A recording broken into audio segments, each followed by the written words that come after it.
start. Okay.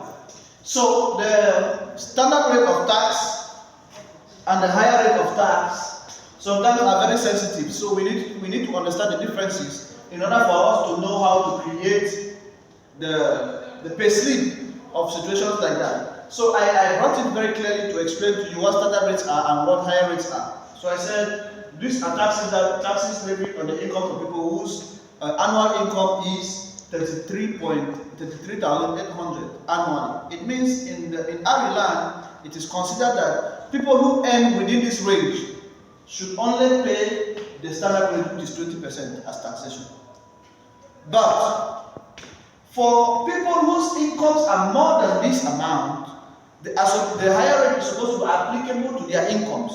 And the higher rate is 40% calculated on the extra of the standard rate. So what they do is, when they calculate the standard rate of such a person's income, they will come to the extra of the annual rate and calculate another 40% and add it to the standard rate to give the net rate of tax paid by that person.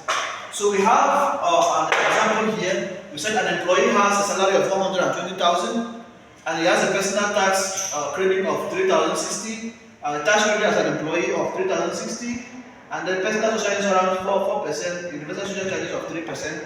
They say calculate his take home pay. That is why we have this diagram like this. So what we do, we start with the gross income. The gross income is 120 as we have calculated. After the gross income, we have to calculate the pay as you earn, which starts with the standard rate. So the standard rate must be calculated according to this amount. When we do that, we have this amount. Then the higher rate, which is the total income minus the standard rate, will give us 86,200. So we are calculating 40% of this amount to add to the standard rate of tax. When we do that, they give us 34,480.